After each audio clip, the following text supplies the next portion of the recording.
about to make my Panera combo from scratch. As some of y'all know, French onion soup from Panera and mac and cheese mixed together is my favorite combo from Panera. And I posted a video of eating it like, I don't know, the other day, and somebody was like, you should make this from scratch. I was like, period, that's a good idea for a YouTube video. So that's what we're about to do right now. We're gonna do the French onion soup first. It's supposed to be like a good Panera French onion dupe. Also, it was talking about, oh, 4 pounds of onions. Like you need 4 pounds of onions. I literally was like, how I'm about to do pounds? And I was like, girl, they have a scale at the grocery store. Okay, I need 2 tablespoons of butter. See, and I should have already taken the butter out, and I was supposed to actually do that. And low-key, I prepped for this, but I feel like I still don't be prepared. So I think this is about 2 tablespoons. One thing about me, when I'm cooking, it's not about to be exact. I go for what I know and I hope for the best. And then since I'm halving it, I use like 2-ish pounds of onions. I chopped them before this because I just was not, I was like, I'm not about to be on camera chopping the, like, no, that was gonna get on my nerves. I said, let me pre-chop them. Eyes watering. Actually, right now, my eyes are like kind of burning still. Okay, so the onions are gonna go in. And then also you're supposed to put like some salt on top of it because something about the onions sweating or something. And then this is gonna take freaking forever to brown, and we just have to keep stirring it like, oh my gosh. So while we're waiting for the onions to brown, I figured I might as well go ahead and shred the cheese for the mac and cheese, y'all. I cannot wait for that mac and cheese. I feel like it's about to be so good. So the mac and cheese calls for 8 ounces of Vermont extra sharp cheddar and then like a pack of sliced American cheese. I don't know why it's supposed to be sliced, but also let me tell you, if you're making a recipe with cheese, buy cheese on the block. Shredded cheese in the bag just, it's not the same. The cheese from the block, the flavor is just completely different. And it melts better, like it's better. I kind of hate shredding cheese though, like the process. It's like my arm hurting, the cheese block is breaking. Block already breaking, just like I said. Not the cheese grater is breaking while I'm doing this. What? Okay, I'm finally finished shredding all the cheese for the mac. Well, this is not all the cheese for the mac and cheese. The sliced cheese just has to be cut up into like smaller strips. And I do have to shred some cheese for the French onion soup, but that's just like for the topping at the end. So I'm not even really gonna do that until it's time to serve it. Well, I actually may do that now. Look at all that. Look at all that. Anyways, while I chop this cheese, how's everybody doing? Me and my mom were talking yesterday, and she was like, on a scale of like 1 to 10, like what's it like to be you? And I was like, what are you talking about? Like everybody is themselves every single day, so I don't really know how to. And she was like, well, how like happy are you, scale of 1 to 10? And then we were both just like giving each other like both of our ratings about how we feel about our life and blah, blah, blah. I don't know. I just feel like, I don't even know why I brought that up. I just feel like it's good to talk about. My rating was like 7.5 because I feel very blessed to like be doing what I'm doing. Really thankful to you guys for like putting me in this position. Like I literally could not be more thankful. This is the best job I've ever like been able to do. What I don't always share with y'all, because I just don't find it always like the most relevant, I don't know. I experience like a lot of confusion and stress, and but a lot of it, that's on me, and I do need to actually find a therapist because, well, for one, I get really bad like imposter syndrome. So for some reason, like I could be doing like the same thing somebody else is doing, but I just feel like they're like more qualified to do it, or like that they can do things that I can't do, which is weird because I'm also like confident like in the things that I can do. So child, it just be so confusing sometimes. And then also I have this tendency, I have 0 patience. Like I need do y'all like onions are getting browner? For some reason, I just have always put a lot of pressure on myself to do everything and like succeed quickly though. Like I'm like, it needs to happen yesterday. It needs to happen a week ago. It needs to happen a month ago. It's not happening fast enough. And then I feel like I'm behind if something is like not, and my mom will be like, Shari, you've been doing this for a week. You really have to slow down. And I don't know where it's coming from, where it's this whole like move fast, get it done fast, like, but it puts like unnecessary stress and pressure on me. And it's like, why do I need to, everything will come in its time. Like, but it's literally self-sabotage because that's not realistic a lot of times. And then when it doesn't happen that fast, then I feel like I'm the failure.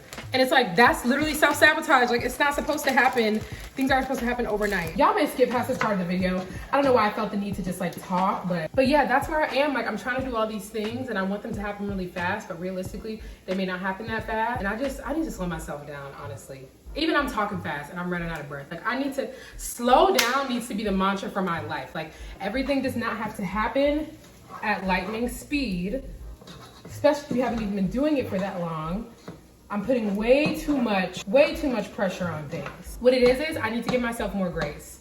And I don't offer myself grace. I offer other people a lot of grace, but never me. And that's a problem. So let's just offer ourselves more grace.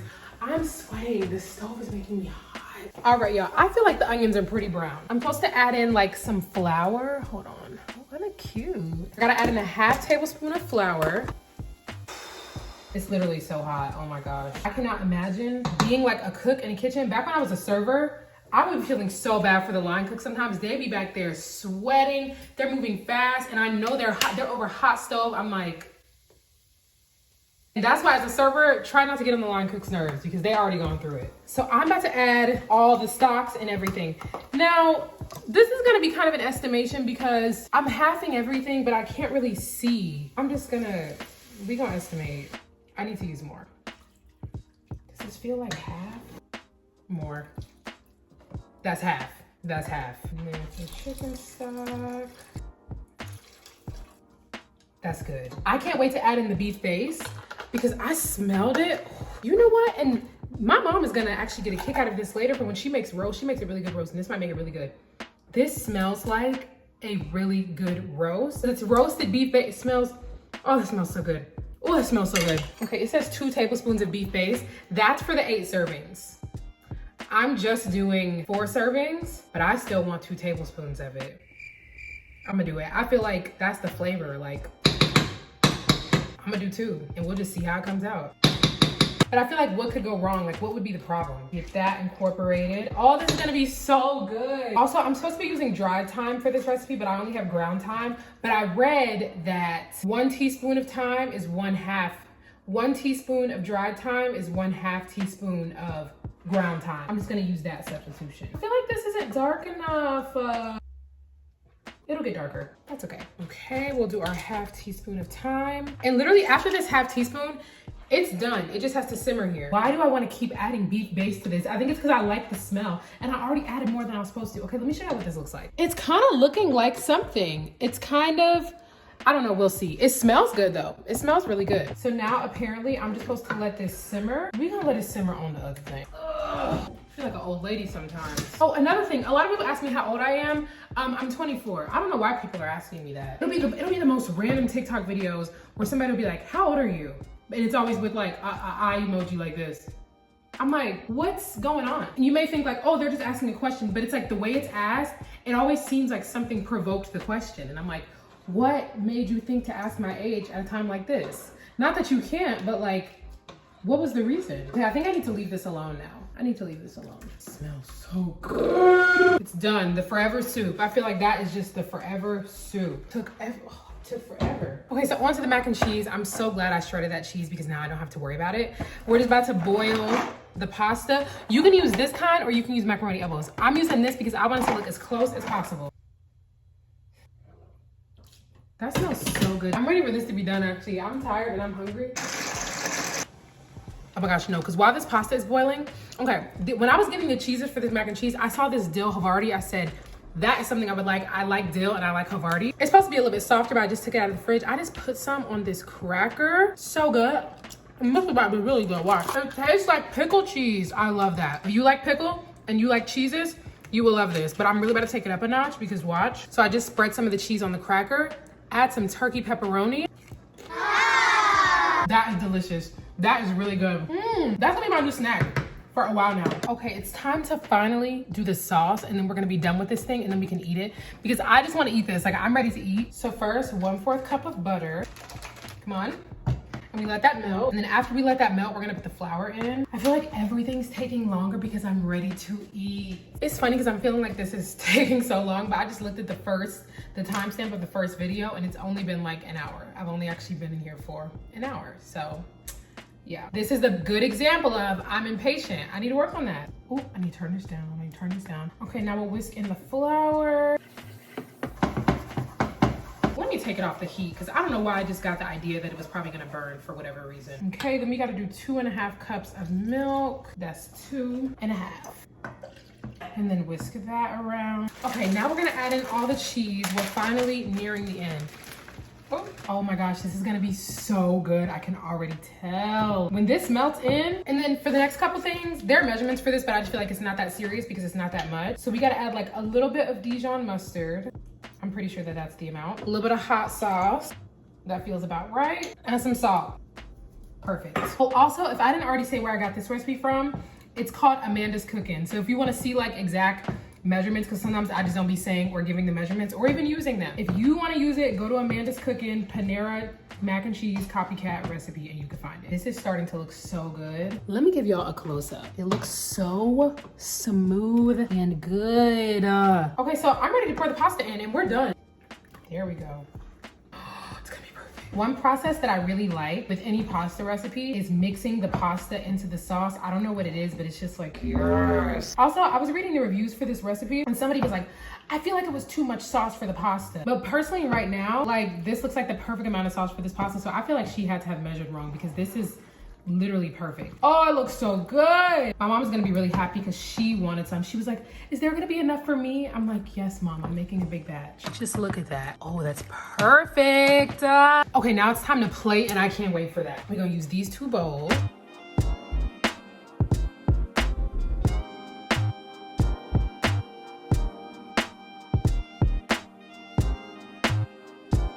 Okay, this is the moment of truth. I got me a nice crispy water. Just look at these 2 though. Ooh, let me not spill it. Okay, let me just try the mac and cheese by itself first. It's all right. I just feel like I expected more. Hold on, okay. Let's try the French onion soup. The French onion soup looks really good. Like it looks exactly like Panera. I don't know if y'all can see it.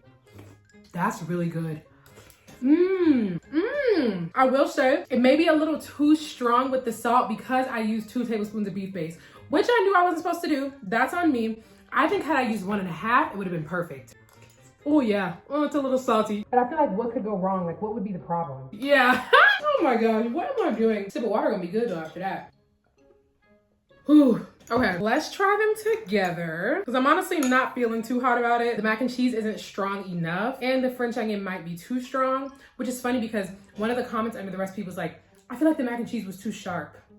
What is y'all's like idea of sharp? Because this is not that sharp to me. It's really good together.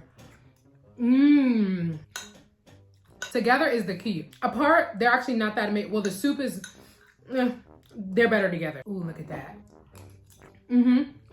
I need to do less beef base. I think I got too excited about it and I just like had to do it. This is good though. I'm not gonna lie. It's very good.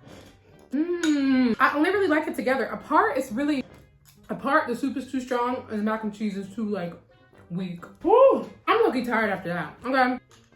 What would I do without water?